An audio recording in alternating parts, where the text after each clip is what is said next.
What's up, Red Letter Disciples? We are on episode 98, which is just crazy to think about. And I'm bringing Chris Johnson, my co-host, onto the show in just a minute. We have a mission at Red Letter Disciple to challenge you to be the greatest disciple that you can possibly be. And when you live up to that greatness, I really believe that being a great disciple is the greatest calling we have. It'll change the world. So let's do this. Let's all be great disciples. Speaking of great disciples, we got one on the show today. He's a young one, but he's a great one. Drew Formsma. He was reading the family newspaper.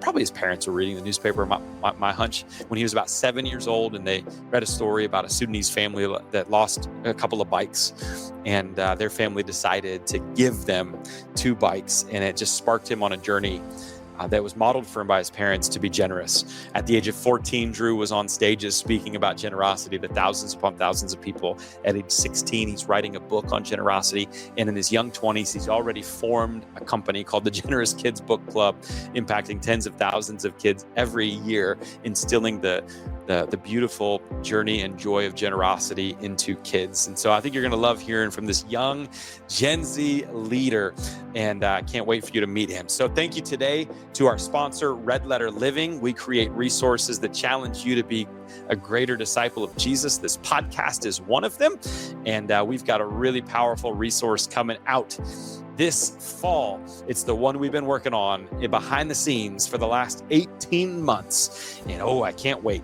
to get this out into the world. It is called Giving Challenge. It is the next 40-day challenge in our series. Our 5th 40-day challenge is going to teach people how to be generous like Jesus. It's going to have a regular book, a kids book. It's got sermons that go with it, small group materials that go with it, graphics that go with it, kids curriculum that goes with it. It's got everything you need for a powerful 40-day experience. And it launches worldwide October 5th, 2025. But you can get in already. That's right. We are asking, will you consider being in the first wave, the launch group of Giving Challenge, and launch it with us October 5th, 2025. You can go to redlettergiving.com to find out more information on it and how you can get in. There's also deals right now that you can get in that will be better than any deal you'll ever find on this in the future, I do believe. We want you in this. We want more than 50 churches involved in the launch. We want you to be one of those 50 plus. So will you? Check it out at redlettergiving.com. There you'll find more about the resource. We're going to teach your people how to be generous like Jesus.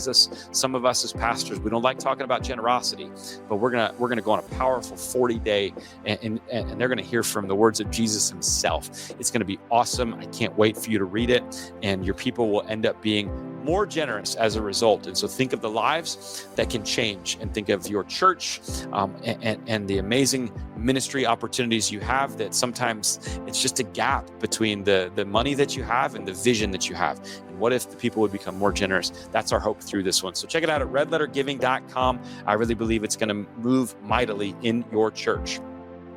We're going to get to Drew in just a second, but if you haven't yet done it, it only takes a bit. Just subscribe or follow on whatever platform you listen or watch, and rate and review if that platform allows it. And that way we know the difference we're making and the things that you're looking for. And we can do more and more of these in the future as we kind of come close to an end of season 8. So do that for us now. And without further ado, let's get to Drew. Let's do this. All right, man, I'm pumped for today's episode of Red Letter Disciple. We are bringing Drew Formsma on to the Red Letter Disciple. He is a voice to Gen Z, and he can communicate to anybody and everybody. He actually began speaking with his dad, Chris, public speaking at the age of 14. So that's kind of intimidating. Starting at 14. Yeah, crazy. You didn't start until you were like 30. I know, right? Yeah. And so he is the chief marketing officer of the company I Like Giving and Generous Family. They work in partnership with Candace, Cameron-Bure from Full. You remember Full House? I remember the Full House. Sure. Yeah. So anyway, he also wrote a book when he was 16 years old. So this guy, he's an overachiever, and he's all about helping people, especially families and kids, learn the generosity of Jesus. He just moved to Nashville. I feel like everybody's moving to Nashville. Are we missing something out here? Yes, I think we are. Should we be moving to Nashville? Let's figure that out today. All right. And at least he had this goal. I want to see how he's doing on it. This was a goal like a decade ago that I think he came up with, wanting to play the top 100 golf courses in America by the age of 40. That's also a goal that I want, but I'm already over 40, so I'll put it by the age of 50. So, Drew, what's up, man? Welcome to the Red Letter Disciple. How you doing today? Oh, better than I deserve, right? I had to do it, right? We're in Nashville, had to do the Dave Ramsey lead in. But I'm feeling great. Every day I look at myself in the mirror and I say, Drew Formsma, today's going to be the best day of your life. And I truly feel it. I feel it every day. I feel good. Yeah. It's awesome. And talk to me, why is everybody moving to Nashville? I do have that question. Well, I'm starting to think that my style changed a little bit. According to my mom, she's saying it's changing. And so I think it's a good or bad thing, but it's very cool. That's why I have a sweatshirt on here today. We got snow on the ground, which is wow. Because you were Southern California before that, and you moved over to Nashville. Dramatic. Yeah. We've got a lot of Nashville guests this year. That's great. All right, so I want to know, before we get into the serious stuff, how far into the top 100 courses are you right now? I have played probably 11 of the 100. So we're moving. It's been slow, but we're getting there. I've been so focused on everything else that golf, it sometimes make you feel like, am I doing anything in this life? When you get out there too long, you start questioning, Yeah. It's a beautiful sport. I do love the sport. It is a long sport. It is. And it's very frustrating. So what's one of the best courses you played out of those 11? One of my favorites is Southern Hills in Tulsa, Oklahoma. Yeah. They had a major there not long ago, right? Yep. It's a unique one. It's long. It's real tough. But it's just, it's one of it's like Augusta. It's just gorgeous. I haven't played Augusta, but it's pure. And I love courses like that. I was reading this Sports Illustrated article several years ago about guys who would try to, like, their dream was to play Augusta. And it was this undercover story about how they paid one of the groundskeeper at like $500, and they threw him in the back of the truck, and they played like 4 holes before they got kicked off. It's like, that's hilarious. There you go. I'm not recommending you do that, but I mean, if you, Drew, and if anyone's listening from the Masters, Augusta, that's a member, there's 3 of us here. You're the 4th. Yes. We'd be honored. This isn't the first time we've asked for that on the show. It hasn't come through yet, but no, we play some good courses. Yeah, there you go. Awesome, man. Well, I'm pumped to talk with you. It was awesome to meet you in Nashville several months ago and just hear what you're doing and to hear your heart. And so what I'm particularly curious for you about is your generosity journey started, I think, in a public way very quickly at a young age. And I find that to be really intriguing. You talk about your journey that it started when your family gave 2 bikes away. So tell me, let's go back to the beginning of your generosity journey and tell me about that. Well, I was born in Grand Rapids, Michigan, which is a wonderful Christian community, a lot of great churches in West Michigan. And I grew up in a snowy part of town, and it was wonderful. But isn't snowy part of, isn't all of Michigan snowy? Yeah, it's cold up there. It really is. It's the mitten, that you pull that sucker out right here. And I grew up in Michigan. It was a great time, and at the time I was about 7 years old, and back when people read newspapers, we were sitting around the morning table eating our breakfast, and my dad reads this story about a Sudanese father and son who had their bike stolen. And it was the dad's main way to get to work, and it was the son's main toy. And my dad reads the story, and the article all it says is, crime is up in the city. We're like, what? Crime is up in the city? Like, did anybody help get these people some new bikes? So my dad looks at us kids at the time. My brother, he was 10. My sister was 4. And we're like, what should we do? And I was like, hey, I think I'll give him my blanket. My dad's like, oh, that's just not going to do it. And then my realistic brother's like, let's get him bikes. So we go to the bike store, load up 2 bikes in the back. We get to the first stop sign with our 2 bikes in the back. And my mom looks over at my dad and says, hey, Where do they live? Oh, yeah, they don't put that in the newspaper. So we have one little picture in Grand Rapids of the house. It has a little fire hydrant next to it. And so we start driving all over the city, street by street, looking. Hey, is that it? No, it's not it. 4 hours. Wow. We were like, okay, we got to put a time limit on this thing. It's got to stop. And so we said, okay, 1 hour, we'll keep looking. And then once we'll just give it to, Wheels for Jesus or something. And so we decided, we waited, the time was going, minute 54. We find the house. We freak out, right? We run up to the front. We knock on the door. No one's home. We're like, okay, now we're going to give it a 30-minute time. Like, see if they come, In minute 25, they come walking up. And because of the language barrier, we're like, we have bikes. And they're like, I like bike. We're like, great. And they're riding these things down the sidewalk. I like bike. It's all they could say. So we get in the car that day, and my mom looks back at us and says, honestly, I thought there would be thousands of bikes in that front yard, but there weren't any. And it's almost like God had an assignment for us. And then we were supposed to go to the water park that day. But obviously this wild, extravagant generosity journey happened.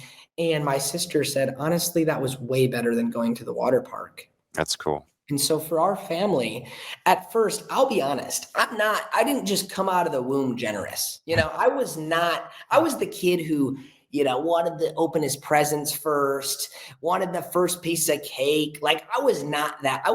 You wouldn't go, wow, Drew is just an angel. This guy's amazing. No, I was far from it. So at first I was I wasn't sure about all this generosity thing. It wasn't adding up. And so these stories, my parents began doing these things more often. And I like bike. My dad began telling that story to his friends. And so his friends would text him, I like Taco Bell. I like down coats. I like car. I like cavities.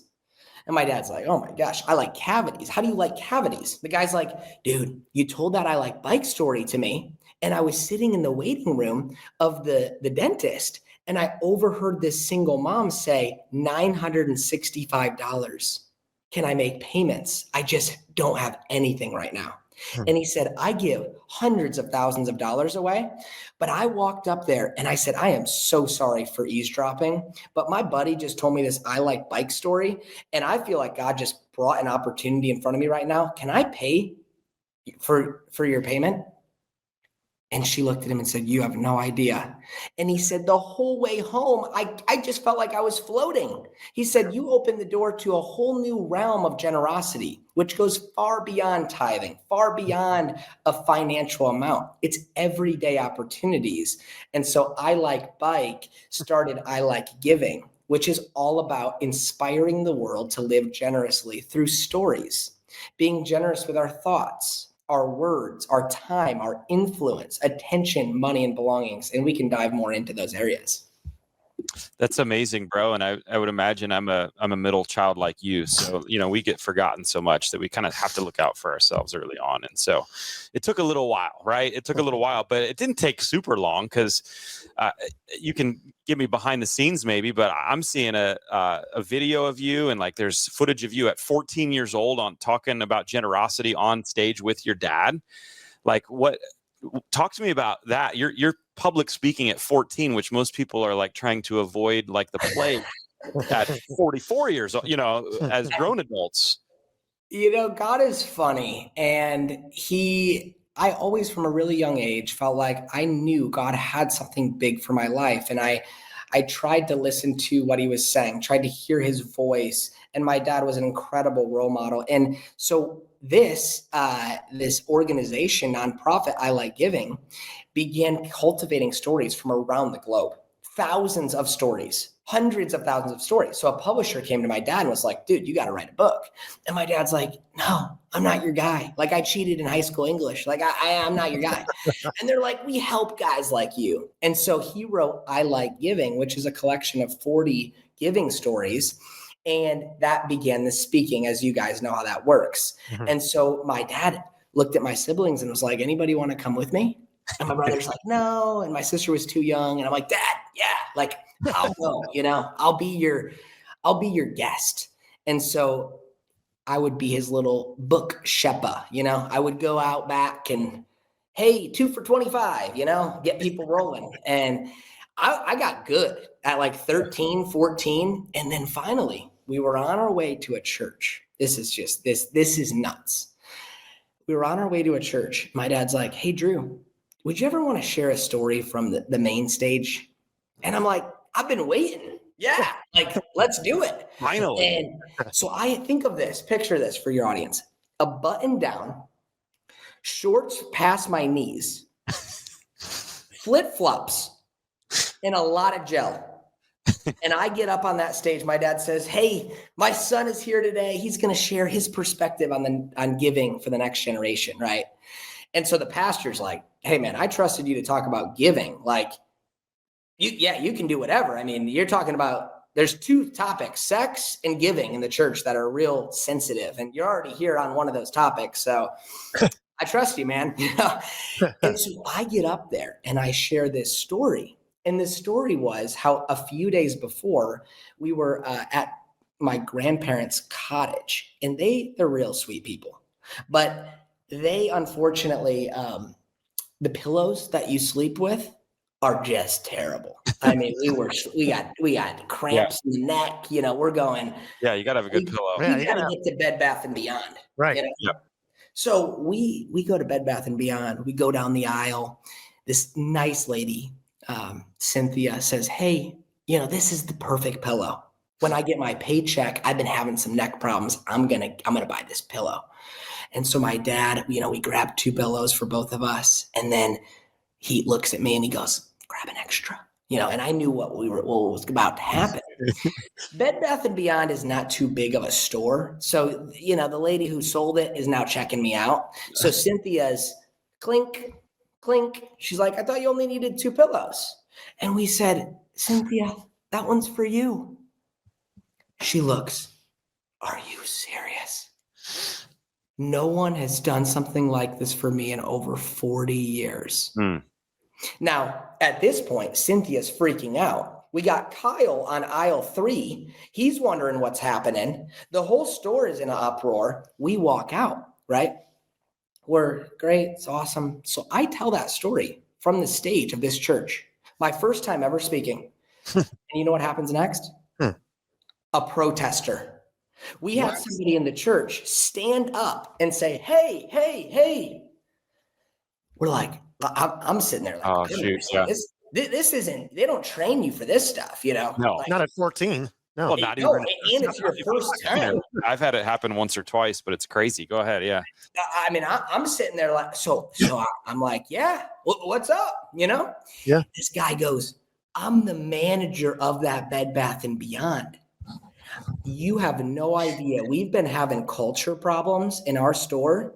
And what you did for Cynthia shifted everything, because we were so focused on ourselves. We weren't looking to the needs of each other. Thank you. He sits down. Wow. And so that was the beginning of, between the ages of 14 and 20, my dad and I probably spoke at over 150 mega churches around the country and began inspiring people on this message and just sharing how generosity, it goes far beyond 10%. Jesus did not give 10% of his blood. He gave everything. In the New Testament, we get to give everything. It's a framework, but now we get to live this life where we're stewards of what he's given us. And sharing that message is just opening people's eyes to generosity is far from just a commercial on a Sunday morning about tithing. It's a lifestyle, and it will change your life. It's beautiful. Are you sure that your dad didn't plant that guy there for you? You know, I've actually thought back multiple times. Yeah, we may want to look into that. Yeah. No, well, and you want to know the bbest part? So I get done and I said, Dad, like, what do you think? You think we can take this show on the road? And he's like, no. Like, what? Like, that was great. Like, did you see that out there? He's like, dude, watch the video. And I don't know if your audience, many of them are communicators, watching yourself speak. Yeah. It rings those your early ear. ones, right? No, Those yeah. early Oh, ones. guy. Yeah. Well, I had a few problems. I had the hot mic, which you pass the mic back and forth. Mhm. You know, played hot potato up there. A lot of likes and ums. And I also had a little tilt. You know, I was doing and so that all together, he's just like, Drew, it's not great. So And is this posted somewhere? Is this posted? Can we view this one? oh, this is out there. You know, it's hidden. It's password protected. Password protected. No, but for real, the next speaking engagement, he said, Drew, I'll give you one more shot. And it was with Matthew Barnett at the Dream Center in LA. And it's a lot of inmates and people who have struggled through addiction and different things. And I'll tell you, that audience, they brought me through. You know, they fired me up, and God provided. And so that's what started my journey. So I feel like an anomaly because so many people hope to like get on the speaking circuit of the Christian space or like become an influencer. And God gave me that platform from 14 to 20 years old. And then he hit me with something dramatic. He said, Drew, you can do more behind the scenes than you could ever do in front on a stage. He said, you can inspire and, you know, get all this and do all these wonderful things. But he said, Drew, you have to realize that if you look at media, there are people behind the scenes that are writing the scripts for what's happening. And, you know, you look at a television show, people read a teleprompter. Who wrote that teleprompter? There's a larger thing at play. And so God took me on a quiet season, and more happened in that than ever on a stage. Yeah. And we're going to get there. I want to, because I think it probably very much deeply is rooted in what you're doing now. But I want to stay in your childhood for just a moment, because we have a lot of pastors who are listening, but also a lot of parents who are listening that obviously are pro generosity, but maybe don't know where to start, like teaching, especially kids. Mm-hmm. And one of your lines is taglines is, don't let the world tell your children who to be, which I love. But what wisdom or tips could you give to parents, maybe even pastors, for how to inspire generosity in kids? I'm seeing so much amazing things that your parents did for you. So what would relate or translate to the pastor or the parent who is trying to inspire more generosity in the kids? Sure. I came up with a little acronym called yeah, now I'll be honest, I didn't have ChatGPT when I came up with this or something. So what I came up with is MEE, MEE, which is funny because it's not about me, you know. So model, encourage, engage. So model, when you can model generosity, if you're a pastor, if you're a parent, seeing not just getting up on stage and saying, yes, you know, my wife and I, we also do reoccurring giving, you know, through the app. That's great. But people want to see this. Are you out doing these things? And I think we can talk a lot about topics all day long, but I would watch my dad. He would walk into the back of a restaurant after eating and look in the eyes of the cooks and say, thank you. This was an incredible meal. Thank you for what you do. I would watch my mom craft these meals for people that were, going through pregnancy, sick, having a tough time or whatever. Watching my parents react and be proactive to opportunities that came in their lives was incredible. So my parents would constantly model this behavior. And at times I was like, this is a little awkward, you know, like you guys you're stepping into people's lives. And it's like, that's the beautiful thing about generosity is when you step in and say yes, what you're doing.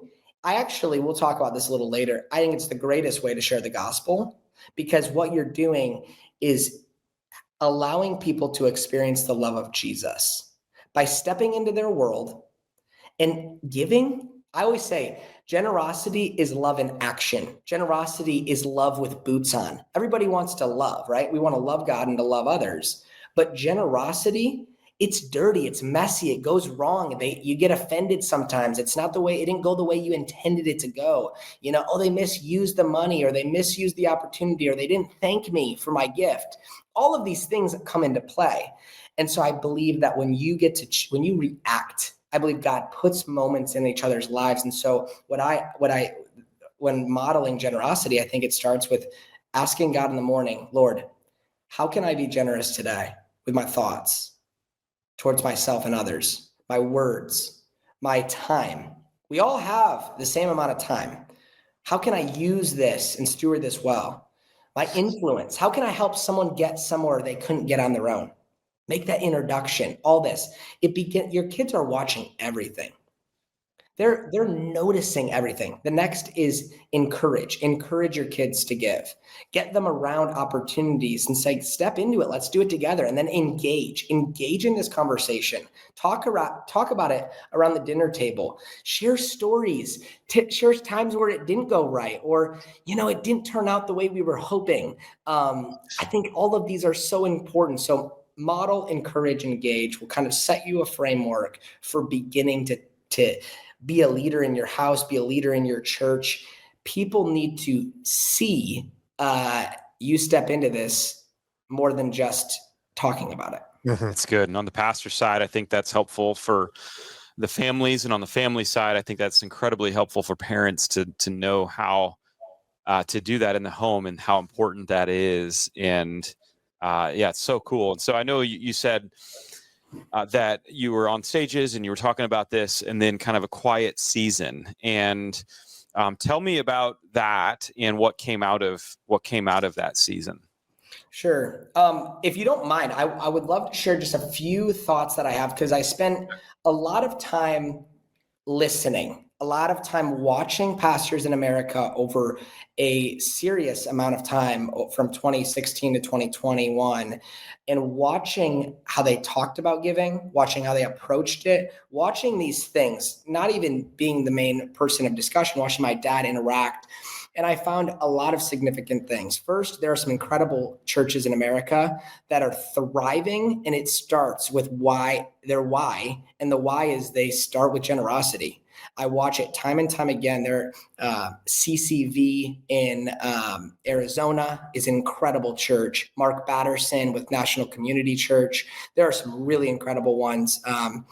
JP in Harris Creek. There are some churches that are on the forefront of this. And I began watching as some pastors looked at it as like, man, let's talk about giving towards our next building campaign, or let's talk about giving towards our next big moment, or this new opportunity. And most pastors, according to tax situations, my dad showed me this report, the average pastor gives 3%.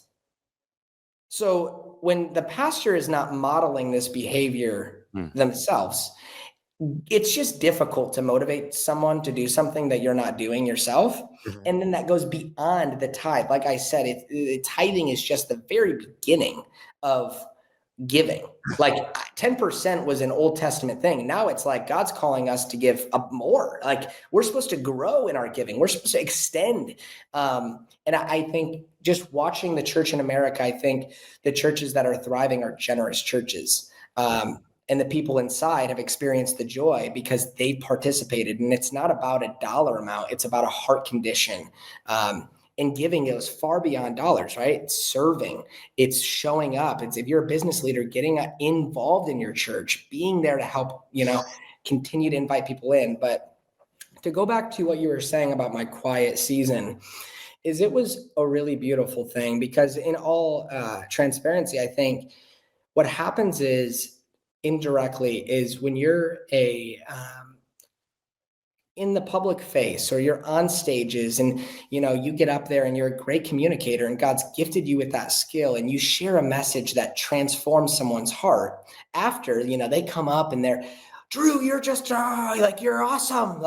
And over time, what starts to happen indirectly, you can have the purest intent, is I think it can subtly set in if you don't watch yourself, that maybe you're a little more important than you actually are, or pride become a big thing, right? And comparison and, a drive to want to perform and make something happen and use your human skills to push it. And God taught me a really clear lesson. I wrote a book, like you mentioned, at 16, and it did really well. But I would compare myself, well, this person sold more books than me, or, I did a TED Talk, but they've done 3 TED Talks, or they're on this conference stage and I'm on that one. And this crazy world that I think the devil likes to seep in.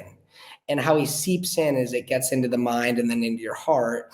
And what I noticed is, man, what am I doing, right? What's going on here? God has called me to something larger. And I noticed we've all heard thousands of sermons. We've heard a lot of talks. We've gotten a lot of information. And I noticed, like, I could share a really great inspirational message with you, but are you actually taking action? Are you actually changing? And I think what bothered me is I was like, I don't know if I'm seeing a massive change. Like, people are inspired to give, but what tools are they using to actually implement these principles? And so that God, right before COVID, he just said, Drew, you can do a lot more behind the scenes. And that's what began a quiet season. I was not going to go to school, but I went to Oral Roberts University. And this is such a fun thing. I'm a nonconformist, so I like to do things a little different, right? And so I went to school, but became the first reverse commuter, meaning I did all online classes, but lived in the dorms. Nice. So I worked from 8 to 5, and then everybody got done with classes, and then I would hang out, and people would wonder, like, why aren't you in the halls? And I'm like, just, but nobody really knew. It was kind of cool.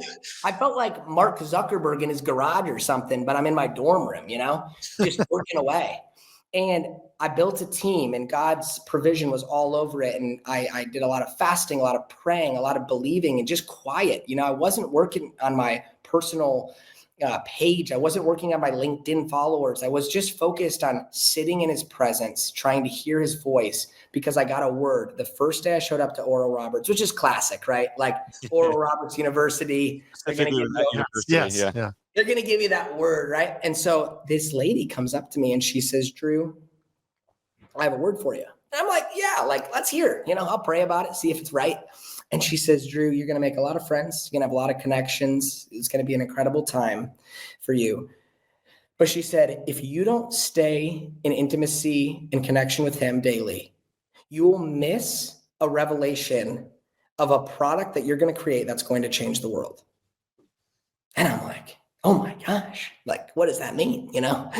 And she said, but you're not going to be involved in any leadership at the school.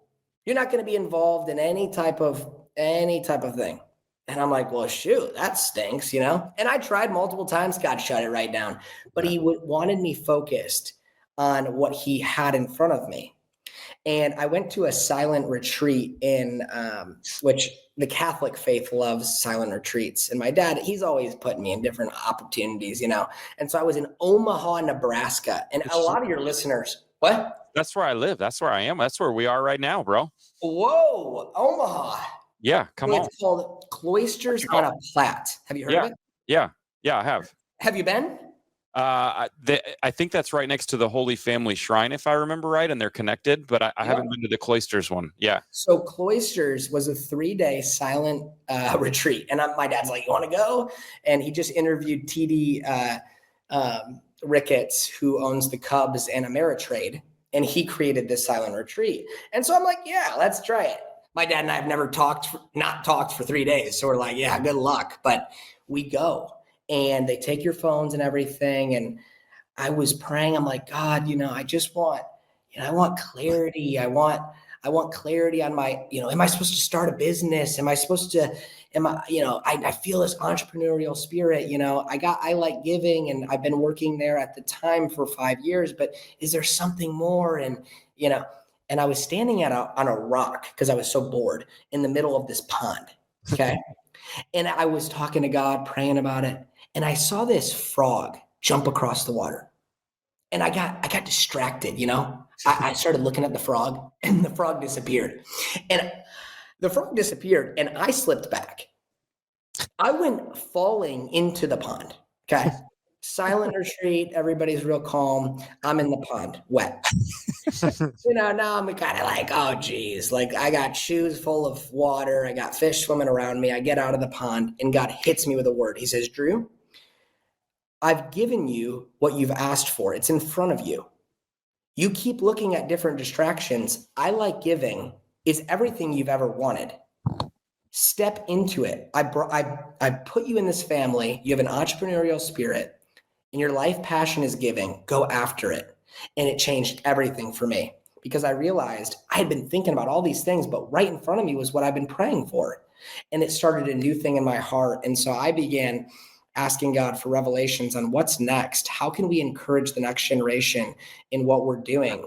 And that's what started the idea of the Generous Kids Book Club and Generous Family, where we began to look at pillars of society and said, what if we could help businesses, families, and classrooms, and especially families? So I could share a little bit about that crazy experience because it's your listeners will, I think we got a lot of innovators and ideators on this podcast. Go for it. Let's hear it. Yeah. So I did a internship with the Chosen and Jesus.net in Amsterdam. Okay.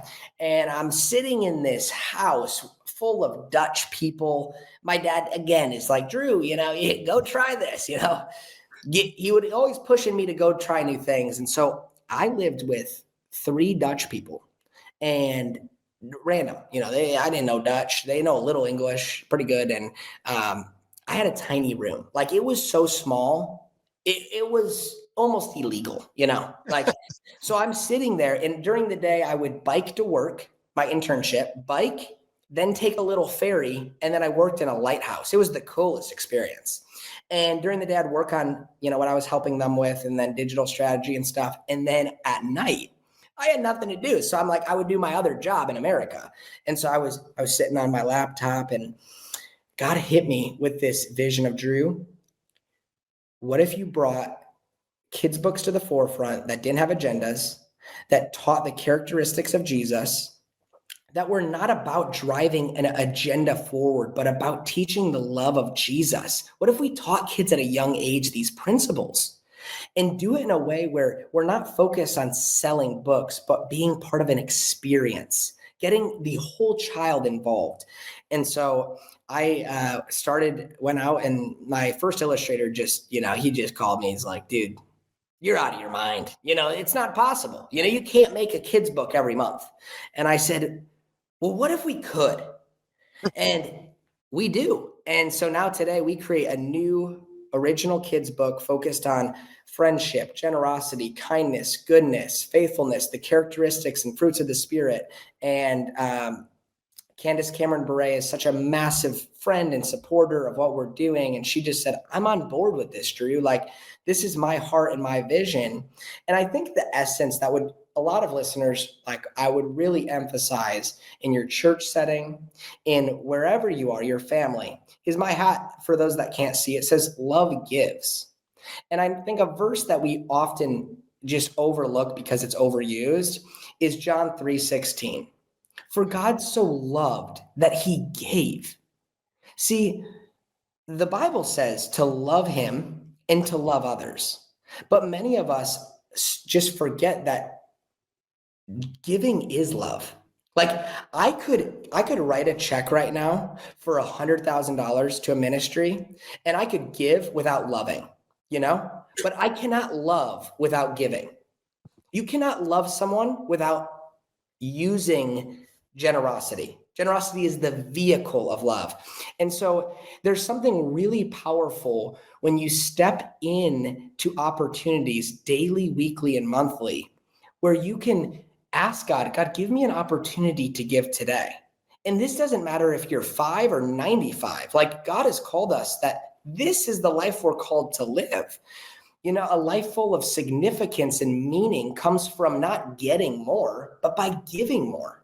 I actually believe that money does buy happiness. Yeah. But it's how you're probably wondering how, right? Mm-hmm. You're like, how does money buy happiness? It buys it if you give it away. with the right heart intent.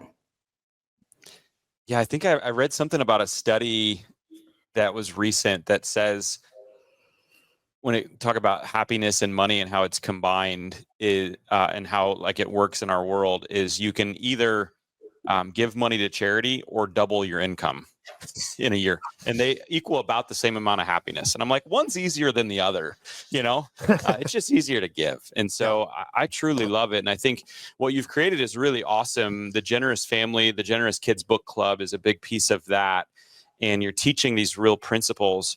But it's kind of interesting because I know you went through a quiet phase and you're dreaming this up, you're crafting it, you're creating, you're in the idea, which is kind of just a fun period, but also super stressful and challenging and like, what's going to happen with this? And then you came out with this, and I know you have a team of people that you work with now, but like your names are not on this. And I think that flies in the face, I would say, of a lot of what people think about Gen Z. And Gen Z leaders that want to have fame, influence, platform, name everywhere. And so talk to me a little bit about that decision or how you came to that. Yeah, I mean, even the author's name is Better to Give. Better to Give, which is a fake name, audience. You think so? Yeah, I'm assuming, unless... It is a fake name, and I think my dad has modeled this so well. I know a lot of people that are famous. I've met a lot of people that are influential or have great status. And you know what? Like, it doesn't matter. What matters is my relationship with Jesus. And I just finally got to a point in my life, and I think I'm really glad early on I've gotten there, is, you know what? Like, my time, I will sit with God, and he will judge me. Like it says in the New Testament, time and time again, I will be accountable for the words I say, the actions I've done. And he'll start that movie of my life. And it says, like, we're going to be accountable for these things. And I'm like, am I going to be so distracted by even all this stuff that you just mentioned? We're creating kids' books. We're in Christian schools. We have great curriculum. We are doing a lot of incredible things. None of it matters if my heart relationship with God is not in the right place. And what I've realized is, as God has increased my influence, my quiet time with him has had to grow in proportion to that, if even more. Meaning that I feel like I need to spend more time praying, more time listening to him. Because honestly, it hit me as it's like, Lord, I just want intimacy with you. There's a verse that says, for God's love is so deep, so wide, so long, in Ephesians 3:16. If we could just comprehend that love, our lives would be made complete. There is no platform, there is no stage that I could get on that will make me feel complete. I just heard Chandler Moore. He said, I got a Grammy or an Emmy or one of those big awards, something. And he said, we had that on our kitchen table, and I actually had to get rid of the award because it represented such a hard time for our family, such negativity in our lives. I had to get rid of the award. And I think so many times we're so interested in progressing and growing, and I'm all for that. But I think if it hurts our relationship with Jesus and our heart goes into a negative place, it's all for what? Like Ecclesiastes says it over and over. So what? Like, so what that we had hundreds of thousands of kids' books go out this year? So what? And I heard there's a friend that I had who just passed. He made it to 105. His name was Stanley Tam. And he said, Drew, audience of one.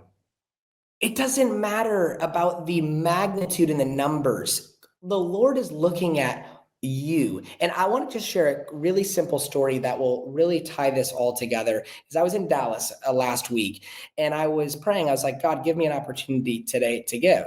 And so I leave my hotel right by the convention center. I was there for a conference, and I walk out, and I'm with one of my buddies, and I see this guy pulling stuff out of the lake right next to the convention center, the janitor, and he's got that big wand, and he's like, pulling out wrappers and all this stuff.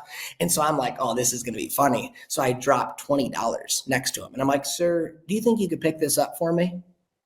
And he's like, what do you mean? And I'm like, it's for you. And he starts just laughing. This guy is just laughing and I'm laughing. I'm like, this is hilarious. And instantly I just knew he was filled with the Holy Spirit. He was glowing. And in that moment, I said, sir, thank you for what you do. Like, thanks for keeping this place clean. He said, what's your name? I said, Drew. And he said, Drew, this is the thing about I said, I know Jesus has got you in your heart. And he said, how did you know? I said, you're glowing.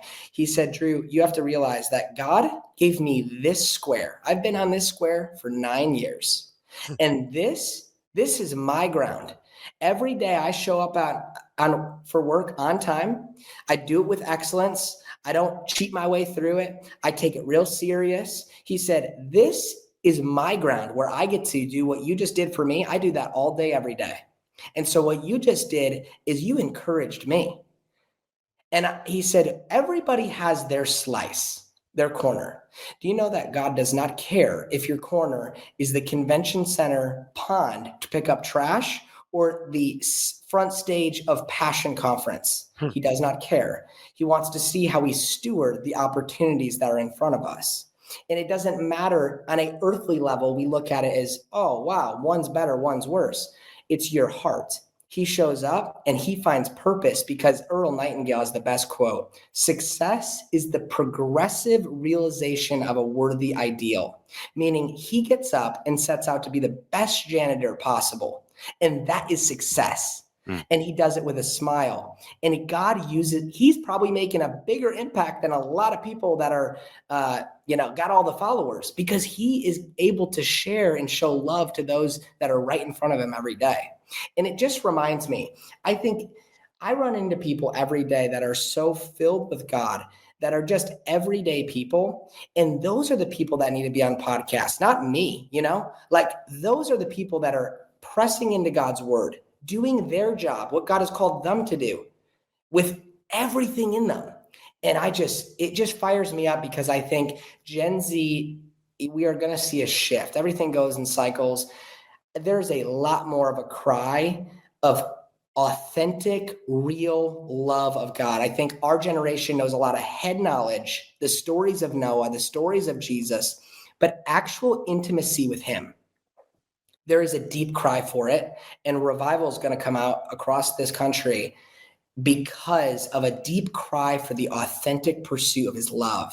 And like I said, his love is enough where nothing else matters. It's beautiful. It just reminds me of a Martin Luther quote when the guy who was making the shoes come up to Martin Luther and he's like, should I put the Christian fish on all the shoes? And Martin Luther's like, just make the best darn shoes you could possibly make. Right. Do the job that God's called you to do. That's exactly what that janitor was doing. That's pretty sweet. Yeah. Drew, Well, go ahead. One thing to it is in my job, we're focused on, we have curriculum, kindergarten through 8th grade, teaching biblical, social, emotional learning to kids across America, realizing our emotions are from God, how to deal with it. If a kid just got bullied on the playground, how are they going to learn math if they are not able to identify what's going on in their heart? So creating a culture of generosity is so important. What we're doing for families, we have families that are signed up, thousands of families across the US that are signed up on this subscription. And what's happening is it's a habit. So we're integrating God's word into the house, but using story as the vehicle. And what's so amazing is Christian things often stay in Christian places. And our goal with our organization is to get in the places of this world and represent the love of Jesus to those who don't understand. We just got a note from the Southwest CEO, and he became a subscriber and started writing handwritten notes every month to us, which was like, wow, holy cow, right? And then finally, by the 4th month, he said, there's something about these books, and I don't know what it is, but I want to help you guys. Let me know. And what's happened is the Spirit of God is in his house for the first time. He doesn't realize that he just brought scripture into his house and is reading it to his kids, because Jesus is not, what do we got there? Stanley the Sloth in the front there and a cute story, right? And so we are bringing scripture back into the forefront. Southwest Airlines, the next time you fly, you'll see we're one of 6 kids shows that are on there. Probably one of only Christian organizations on there, because we're focused on teaching the character of God and the character of Jesus over pushing it. Because I believe if someone can experience the love of Jesus, you don't have to say anything. Your actions prompt people to ask. That's the beauty of generosity. Why did you do that for me? That's beautiful. When it comes to generosity and you've got someone that may be struggling, and there's a lot of people struggling to be generous. We live in a world that likes to keep more and more and hoard whatever we do have. Yeah. And so what are some good tips or maybe just advice that you would give to a person who is hearing this today and like, okay, you sold me. I need to be more generous. How do I do that? What do I do? What are some first steps, your advice you'd give? Sure. I think first is I've never met a bitter, angry, generous person. Yeah. Not a stingy person. The Bible talks a lot about our resources and money. I think it's either 1/3 or 2/3 of the things Jesus said were about our resources and our possessions and our money. And so it was a big focus because he realized where your treasure is, your heart is. And so if anybody is listening today, and the shift that happened for me, I miss all the time. I'm glad I get to think about this stuff every day because I need it more than anybody because I miss. And the way to do it is just to start with gratitude. When you wake up in the morning, start by listing 3 or 5 things and be specific about your gratitude. What today am I grateful for that's far beyond family, food, and the classics? Let's get deeper with our gratitude because that's where it starts. A grateful heart is the perfect place to start your giving journey. The second is praying. So many people will say, Drew, I just don't have opportunities. And I often will say, well, have you prayed to get opportunities? And are you aware? My dad always says, you got to get your antenna working. You got to pull that thing up and look for opportunities because they're all around us every day. We all have really busy schedules. And I always say this, if our schedules are so busy, and Jesus had a real busy schedule. You look at that guy, he was here, he was there, he was preaching there, doing this. He did 2 things. He spent time with the Father and he was interruptible. He took a moment, just 3 minutes to say, do you have enough faith to get up? Do you have enough faith to, where are you at? He would step into people's world. And it was just so beautiful. He would step in, he would get down on their level, look at them in the eyes and say, I'm here with you. I believe with you. And he was such a good instrument of this. So looking at your life and saying, Lord, free up my heart to become aware that I might be doing all these good things, but maybe I'm just supposed to be present in front of the opportunities in front of me, being generous with my attention, being fully there. And I would say that's a great place to start. And the best part, if you're trying to get yourself, your family, your community, your church, it's very difficult to give love when you've never received love.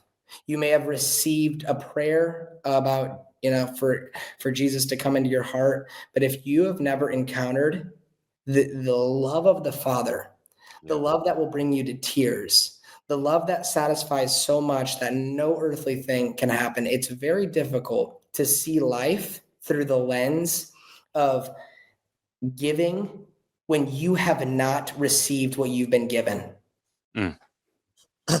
We give not because we are looking to receive. That is a byproduct of it. I've never met somebody that gives and is not blessed.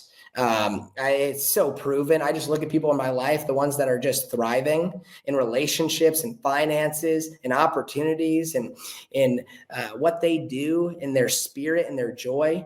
I've never met any giver who is, has just a poor me mindset. They live with a lot of purpose and significance, and it just fires me up. It's beautiful, bro. We could go on forever. We ask all of our guests to challenge our listeners. We want this, like you've been talking about, this to be a podcast of action. Like it's cool to receive, but let's act on it. And so we ask all of our guests to challenge our listeners that if they can practically do one thing this week to be a greater disciple of Jesus, what challenge would you throw down? The challenge I would throw down is to first become aware. What is your definition of generosity? Do you see it as just money? Do you see it as just finances? Do you see it as just writing a check or tithing? If so, what if we could redefine it as giving is, my definition of giving is giving without expecting anything in return.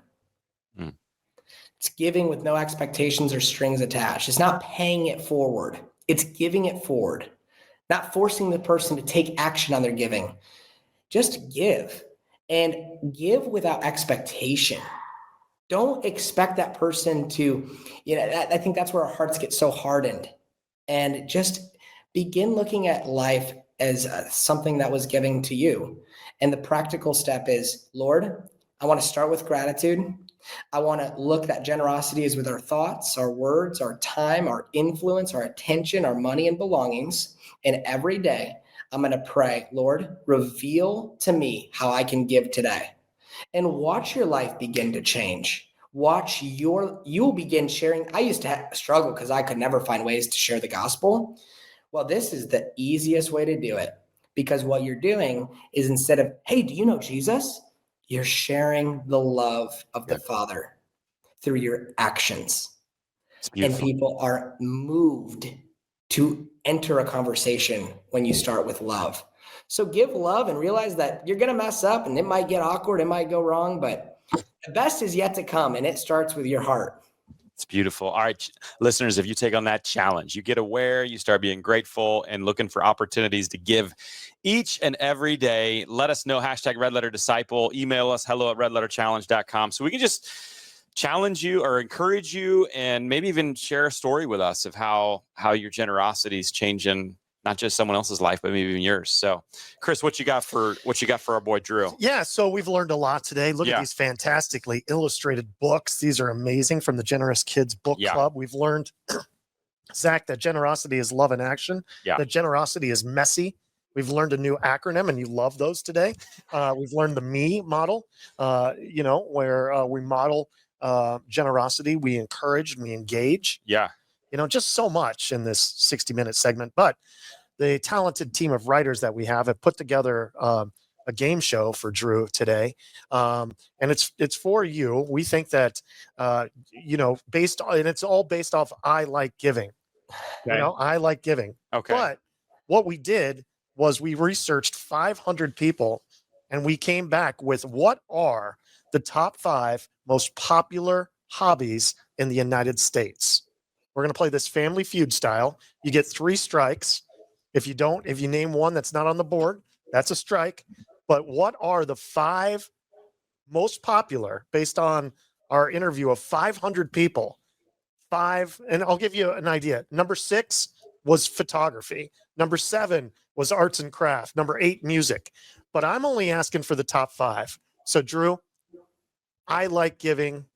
I like photography. What is one of the top 5 things on the board, most popular hobbies in the United States of America? I like sports. I like sports. Number 2 answer, Drew. Wow. Wow. That was number 2. I like sports. What does he get if he wins? Oh, yes. I forgot. Yeah. I forgot. So we always offer a generous prize. If you get all 5 before you get 3 strikes, you're going to walk away today with Zach's going to pick up 500 copies of this subscription. So, oh, wow. 500. Yeah, you're going to do 500. So that's good. So you got number 2. I like sports. Drew, you got 4 more. I like writing. Oh, man, that is a good one. That is a good one. Unfortunately, it's not on our top 5. It is not on our top 5, but the number 1 answer is very close to that. So you have 1 strike. Oh, okay. I'll give you a hint, Drew. Hey, Drew, look. What? Give you a hint. Oh, I like reading. Oh, number 1 answer. Yeah, that's good. That's good. So you've got number 1 and number 2. You have 3 answers left. Number 3, 4, and 5. I like cooking. Number 4 answer. Wow, nice. Wow, you only have 3, and Zach's going to throw in an extra $10,000 donation to your charity too. So, number 3 and number 5. 3 is tough, I will tell you. I like vacation. I like That's what I was gonna vacation. say. Number 5 answer. Yeah. You only have 1 left. You still have 2 strikes. Can Drew win the game? Nobody has won one of my games this season so far. And Zach is nervous. He's standing up. This one might cost him. I like family time. Oh, that is good and so sweet, but not on the board. Okay, you've got 2 strikes. Got an idea for You've what it might got be. 1 I'm answer. missing the top one, right? Yes, it's number 3 answer in the United States of America. The number 3 hobby. Maybe think of older people. I like TV. Oh, that was good. That was really good. TV and music was number 8. Zach, do you want to guess? Well, your older people made me question a little bit of what I was thinking. I don't know if it's a hobby, but I was thinking eating. No, that's not. Everybody has to do that. I know, but it's No, kind of just a fun cooking hobby is a to hobby. go Eating is around and something eat you have to do and to go to stay alive. restaurants. No, number 3 answer was Fitness. what? Fitness. Oh, that's good too. Is that on the board? It's number 9. Oh, Oh, God. yeah, that's a hard one. Okay, That's number all the answer. 3. That's a hard one. I'm sorry, 500 people surveyed on this. Gardening was number 3. Oh, guy. I know. Well, I looked for an Oh. opportunity to be generous, and I didn't have to be. So We are still win Zach's money is still nobody has done it yet. Drew, man, you rock. Where can people connect with you and all the stuff we talked about today? Head to ilikegiving.com. If you're a Christian school, go to generousclassroom.com and learn about our curriculum. If you are a parent or a grandparent and want to inspire your kids to read more, go to generousfamily.com, buy some books, sign up for a subscription, do something to begin teaching these to your little kids, because before the age of 10, your values and morals are defined. So let's get to them while they're young. Yeah. Love it, bro. And we'll And- put all those links in the show notes too. Also, don't forget to check out Zach's new website, ilikgardening.com, which is going to be just a really big hit. Yeah, lots of gardening tips. Lots of there. gardening That's going to be tips. great. Oh, guy. You guys are great. I thank you for coming on, and I thank you for obviously living out your calling, being who you are. I think you have incredible gifts and talents and skill, and I hope if someone, especially from an older generation, watches or listens to this episode, I think there's a real knock on Gen Z and leaders and work ethic, and I just see you kind of coming against all of that and doing something really powerful for your generation, whether you have the front stage or are behind the scenes. I really love where your heart's at, and that's why I wanted to have you on today. So appreciate you, bro, and let's keep connecting, okay? So blessed. Thank you, guys. Take care, brother. See you, Drew. Later.